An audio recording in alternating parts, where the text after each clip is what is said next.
thing is, no one is ever completely and totally ready, including me. Oh yeah, including me. This is the Academy of Language Therapy and Life Coaching. We're going to do a 30-minute session on little things that make big differences. Ideas to improve the quality of your day, your week, your month, your year, your life. You're listening to Fluke, Happy Jigs in the background. Happy music from some happy guys. Okay, super cool. We're going to do this as quickly as we can today. We're going to keep this short and sweet. So, as you know, we are the Academy of Language Therapy and Life Coaching. Our aim is to give you tools that you can take away and use in your own life. As you know, we run coaching sessions, and sometimes we record elements of the coaching sessions in order to share with a wider audience. And today will be a classic example of that. If you want more information about what we do, check out our homepage, nsa-slovakia.com. We're also on YouTube, Facebook, Pinterest, all over the internet. Link up to us. That's the introduction. Dude, it done. We're going to get straight into the coaching. What I'm going to do is I'm going to write in the chat all the coaching points as we go through. I'm going to write in the chat all the important ideas. I'm going to write in the chat keys, secret keys to help you. Right. Dude, it done. Stop talking. Start listening. Get on with it. Now, hopefully this is all going to play okay, because during playback earlier this week, Facebook was playing my audio over the top of the computer audio. Not my fault. It's the tech and the systems. But we'll dive in. We'll dive in, and whatever happens, happens. What will be, will be. If you are sitting comfortably, then we shall begin. Today's session is entitled Be Proactive with Your Children. It's about how we act and interact with the future of society.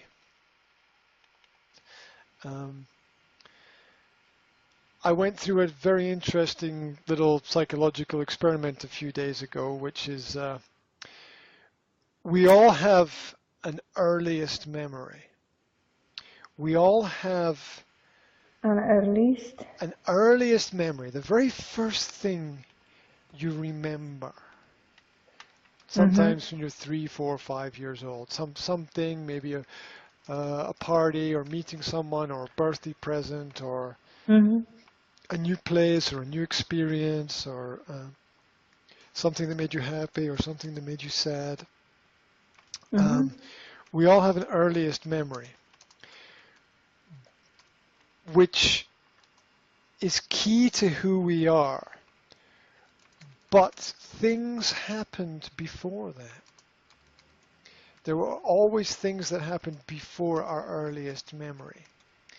And if we can rediscover that which happened before our earliest memory, we have a clearer understanding of the direction that we take in life, because we get closer to where we started. Okay, and how is it possible? Okay, so there are two ways to do that. The first way is that you have to go through a meditation process. really focus on yourself, your history, your childhood, and that's all an internal process. The second way of doing this is to ask other people, family, who remember you being small and can tell you about things that happened to you when you were small that you can't remember. I think, or I feel that my family remembered less than me about me. When I speak with my parents or with my sister, they know nothing. I remember things around them, around me, but I don't understand this. They don't know nothing.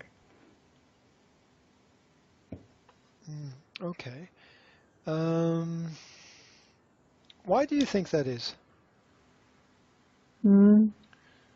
Because they were not in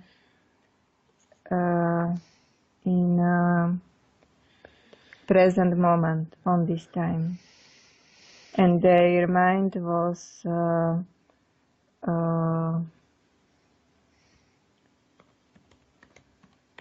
in their mind was a house, and they were in neistota. It's no centerly. Uncertainty. Uncertainty. It's a difficult word. It is certain and uncertain, certainty and uncertainty. Yeah, that's a great realization, because it's probably true. If you don't focus on the game, you can't talk about the game because you don't know what is happening. And there are a lot of people who are not focused on the things that are happening in their life. In fact, life is not in their control. Things are happening to them, and they are not really in control of those elements. So it's basically like having a plan. If you have a plan, you can look at your plan and say, okay, this is a plan means you understand the past, the present, and the future. This is a great thing about plans, because you make a plan based on your experience because you want to change your experiences. And so if you've got focus and a plan for everything that's going on around about you, you remember it much more. But if you don't have a plan, if your life is ruled by other people's plans, you work and follow somebody else's instructions for that work, you send your children to a school where the school educates the children and you don't educate the children. If your entertainment is things created by other people rather than things created by yourself. And there's positive and negative forms of entertainment. I would say there's a big difference between going to the cinema or watching a film and playing a game of cards. Whereas playing a game of cards, it requires thought and interaction and it's kind of a creative activity. But going to the cinema to watch a film is very passive. So it's about... Life is much more about you happening to life than life happening to you. It's much more about being active than being passive. And the more passive you are, the less you see, the less you notice, the less you're aware, the less you remember. And then we all know that the best way to learn something is to do it. Take cooking, for example. The best way to learn if you can cook, or if the recipe is right, or if you have the right ingredients, is just to cook and try it and see if it works. There's no other way to do it. And I'm sure that you have had this. Here's a classic experience that almost everybody has had, where when you're the driver in a car, you perfectly remember how to get from one place to another place. But when you're the passenger, you don't remember because your focus is different. When you're the driver, your focus is almost totally on the road, the direction, being in the right lane, getting exactly where you need to go, where the other cars are on the road, what the signs say, the buildings, everything that's there. But when you're a passenger, your brain tends you to look out the window and you watch the people walking up and down, and you look at the sky, and maybe you change the radio station or something, and I don't know, maybe you're reading a book, or I don't know, you're not connected in the same way. And that's why the drivers always remember the way they go, and the passengers are like, I don't know. That's why Exactly. when you have children in a car, well, what's the classic question that children always ask when they're in a car? When? Yeah, are we there yet? Because they're not drivers. They only have this experience as passengers. So time and distance and speed doesn't mean.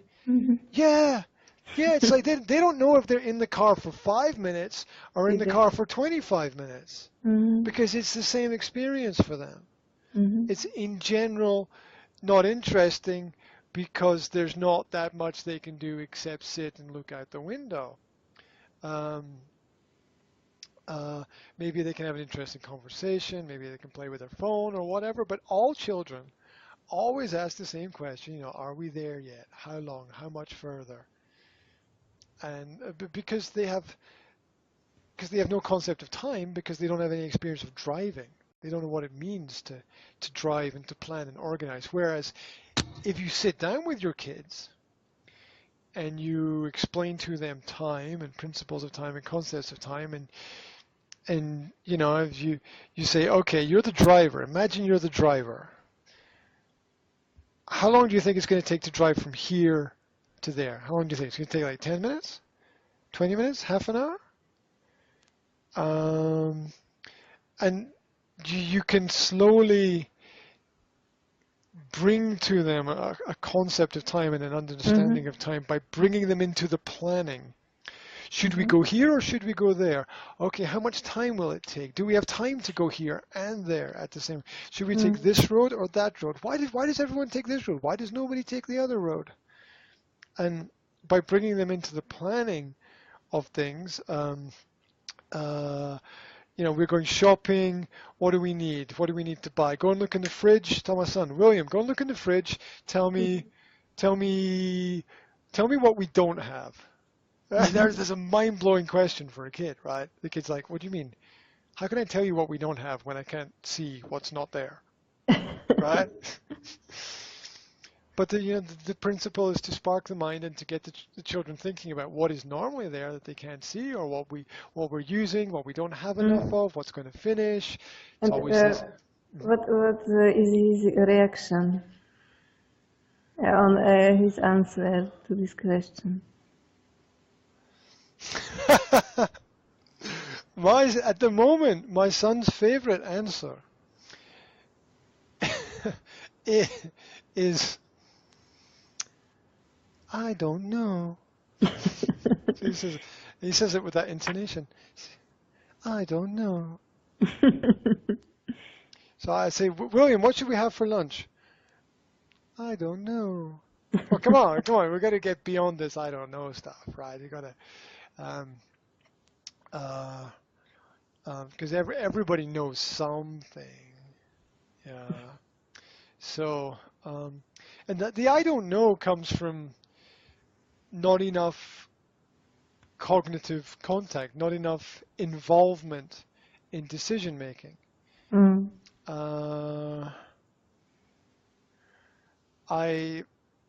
that's something that I need to work on with my family, is involving the children more in decision making. Like I try to ask them in the evening,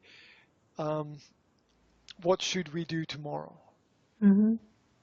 and try to get them thinking about if there's something that they want to do, if there's something that they have that they, and if there is something they want to do, what do we need to do that thing? Do we need money? Do we need to pack some things? Do we need to prepare something before we go?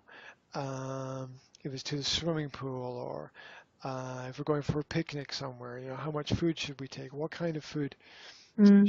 should we take? Uh, giving kids a certain amount of money to spend is always really, really interesting learning experience. Watching kids develop an understanding of money, the importance of money, um, how to value money, how to understand the importance of it. That's a really interesting process with children, and it's all mathematics basically. Yep, it sure is. It's all mathematics, right? Um, we're going to quickly review all the points that I've covered in the first half of the session today. Everything key, everything important, everything a little point that could change your life. Everything a little pointer, giving you a little bit of direction. Okay, the focus is how to be proactive with children and be proactive in your own life with other people around about you. We started talking about early memories. And we have to go back to the beginning. We have to go back to what is the earliest thing you can remember. Where were you? What happened? Then you have to realize there are memories before your earliest memories that are key. If you can't find the memory of the event, that's usually because there's some kind of block there. You've got to get through the block, over the block, around the block. And you either do this yourself directly through focus, maybe through meditation, or you do this through going to other people around about you, working with them and asking them. You need to understand your own internal processes that are happening in your own mind, why you do what you do. The sad fact is that sometimes people around about us remember less than we do, because people around about us very often observe much less than they should about what is happening. And really, truly, you will find there's a lot of chaos in people's minds. On the outside, they will look calm, well presented, and well organized, but on the inside, there will be a complete mess. Now, sometimes the outside mirrors the inside, but sometimes we're very good at hiding what's going on inside. So, focus. Because if you don't focus on yourself, if you don't focus on the game, you can't talk about the game. If you don't focus on yourself, you don't fully understand yourself and what is happening with yourself. It's really, really, really important. Having a plan always helps. Plans help with stability, understanding the past, the present, and the future. Gives you an opportunity for assessment. So keep that in mind. And you have to be part of your own plan in life. You have to have your own plan. If you're not part of your own plan, then you're just part of somebody else's plan. If you're not building your own dream, you're building somebody else's. So what's your dream? Write it down. Act it out. Project it. Get it out of your head. You need to happen to life. If you're letting life happen to you, then that's not the most powerful position to be in. You need to happen to life and be active. The more passive you are, the less you are aware, and so the less you remember, the less you become involved, the less you can affect things around about you. You want to be the driver in the situation.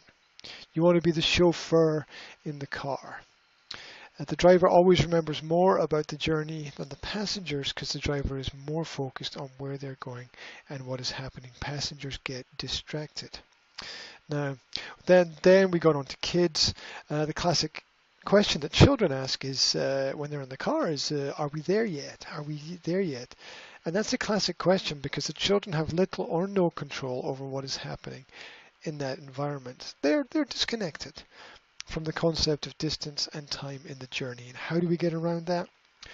We get around that with the planning and bringing children into the planning as well.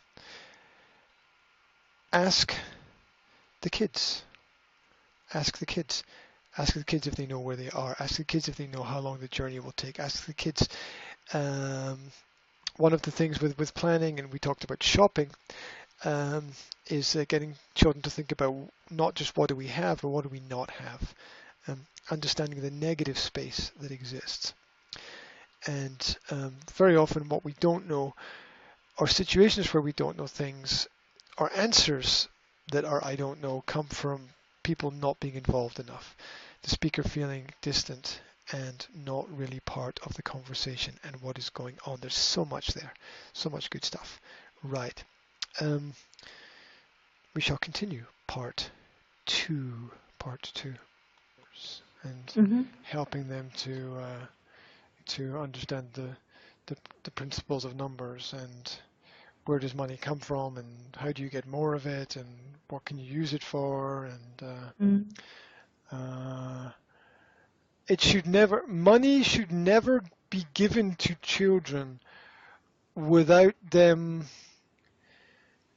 having done something to earn it. It should never be given, okay, here's some money, go spend something. Yeah.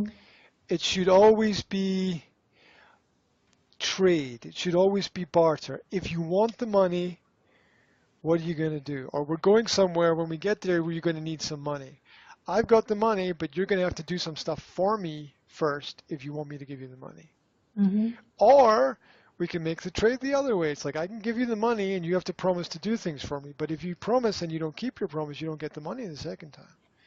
And it doesn't matter how much you cry and how many tears run down your face. If you don't keep your promise, that's your problem. It's not my problem.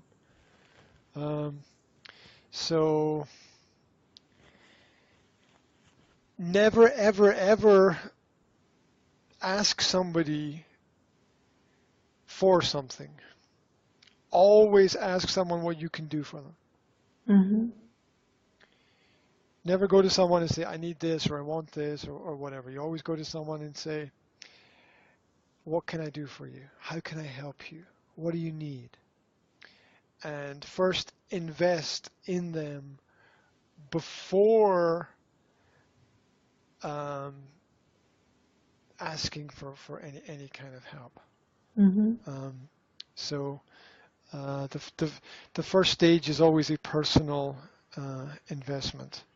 Not because you want to manipulate the situation, but just because it's wrong to expect something for nothing. Too often parents give their children money and the children spend the money and they never think about it again. That's true. And if you can engineer a situation where a child has to make a decision with money, it's always a great learning experience. Right, you've got this much money, so you can't have this and this. You can only have one of these two things. Which of these two things is going to give you more value in your life? Which of these two things is more important? Why is it more important? How are you going to use it? What can you use it for? Can you use it for anything else? And trying to get children to make choices is key. Most people make decisions for the kids. Yeah. So the kids don't have any experience of making decisions, but leaders are born from making decisions. If you can't make a decision, you're a follower. But if you can make a decision, you're a leader. And so teaching and training, in a sense, training children about the important principles of making decisions is, and with decisions comes responsibility. Everything is connected to everything. So the Perfect. Yeah, it's perfect that you know everything this, because you can teach them just this what you know? Oh, I wish it was that easy. Yeah, because all these things my parents didn't teach me, and now I start to understand that's because they know this. They don't know this.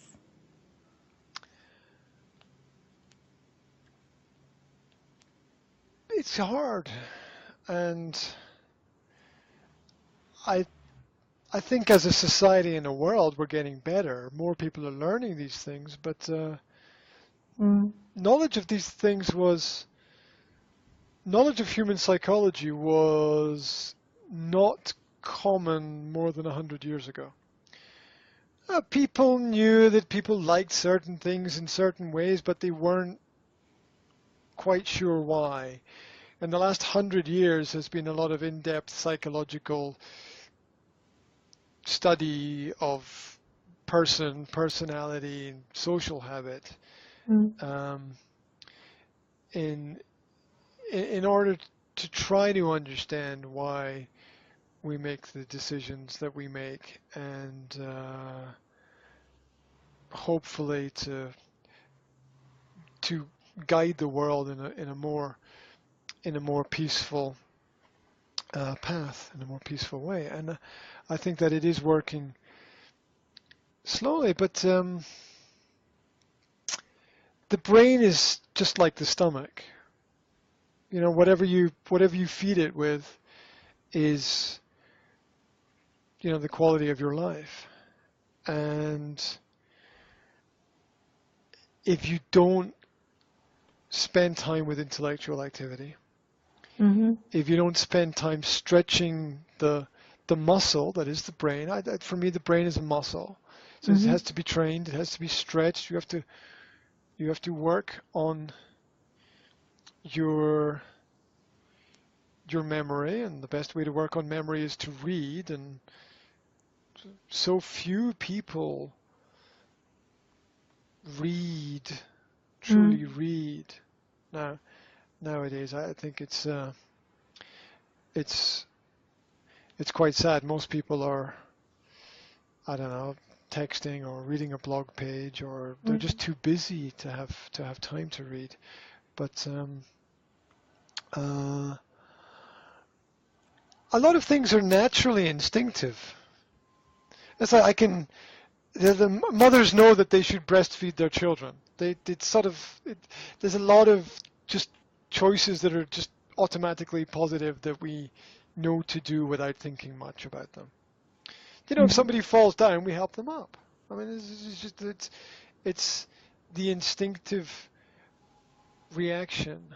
And yet things are, even though we know the answers to a lot of questions, it doesn't mean that we can apply these things practically in our own life. Because from the outside, everything is easy.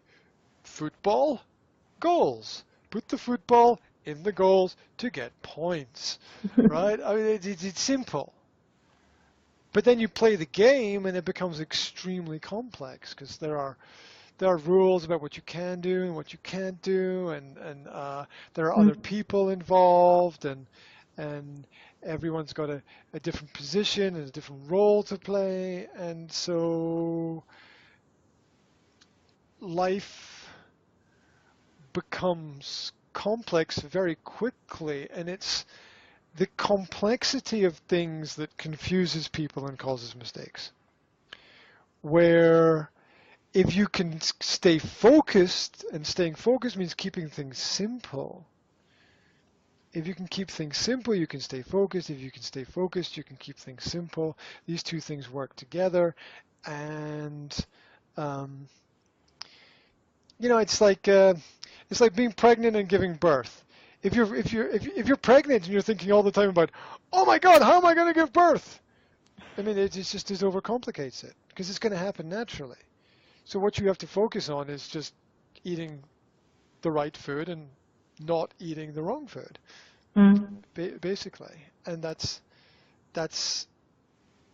simple step-by-step process that results in a healthy baby, hopefully. So, Mm-hmm. so there's a great human habit to fail because we make things too complicated. Mm-hmm. And it doesn't mean that we shouldn't have complicated things. Computers are useful, and planes are useful, and cars are useful, and we can have a lot of advantages from that. But we have all of these things and objects in our environment, but that doesn't change the fact that usually in general, happiness and the beautiful things in life are very simple things. Mm-hmm. Yes. Sleep, for example. Sleep in a bed is kind of comfortable. Having a person to hold or to kiss or to hug or whatever, it's something Mm-hmm. that we don't have to pay for. So family is something we shouldn't have to pay for. It should be a positive experience.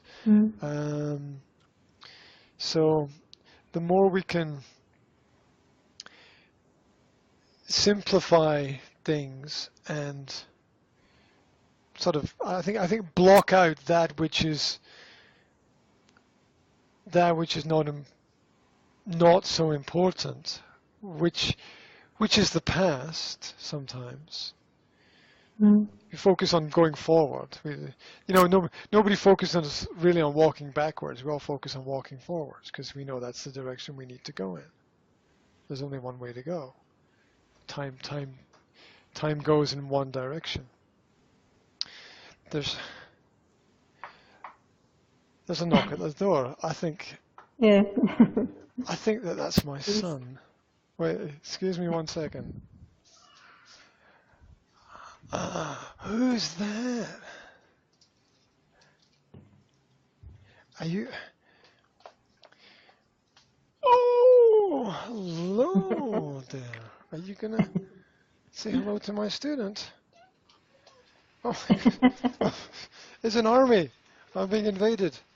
Yes, yes, and that's the way that it goes sometimes. That's the way that it goes. Some things we can control, some things we can't. So it's time for a quick review. So much good stuff. So much good stuff. Where did we stop? Bringing the children into planning. We talked about that. Um, the principles of I don't know. We talked about children with money. Cool money questions for kids. Where does it come from? How can you earn or acquire the money? Money should always be part of trade or barter. Don't just give children money and leave it at that. Remember, nothing is free. Everything requires an injection of energy. Never ask somebody for something specifically. Always ask what you can do for somebody. Ask what you can do for somebody. Invest energy in the other person first. Now, kids often know this intuitively. It's very often adults that forget this because they're focused on the selfish aspects of just the things that they want. Give children a choice. Help them understand value. Help them understand the practical uses of things that exist within their environment. Oh, the sun is shining through. It's so bright. But let's get to the end. We've got 2 minutes. Right. Most people make too many decisions for their children.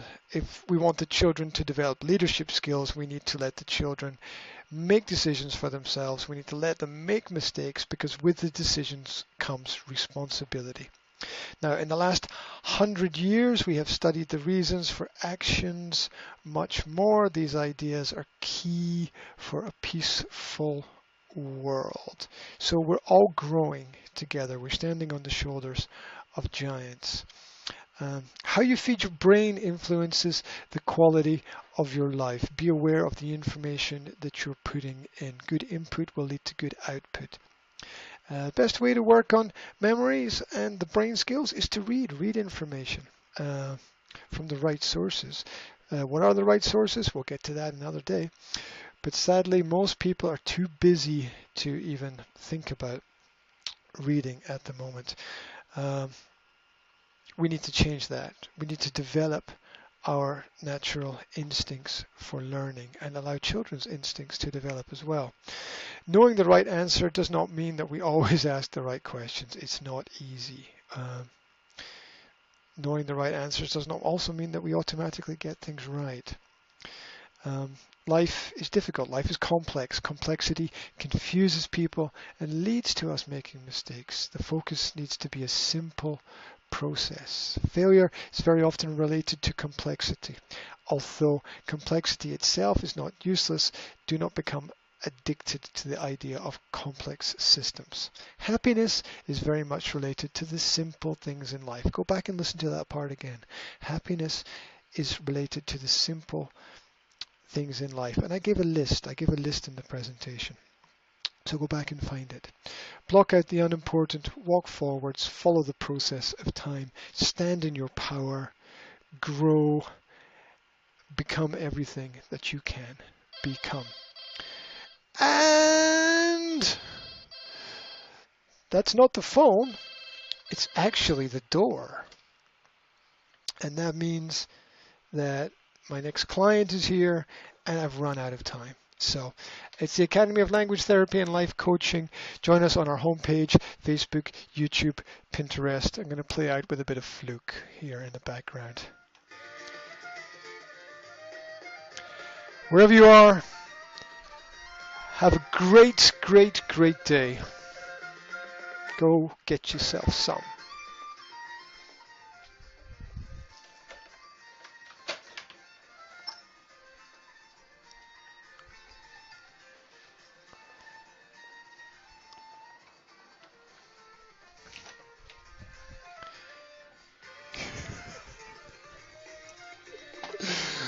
It's never normal anymore. All the best.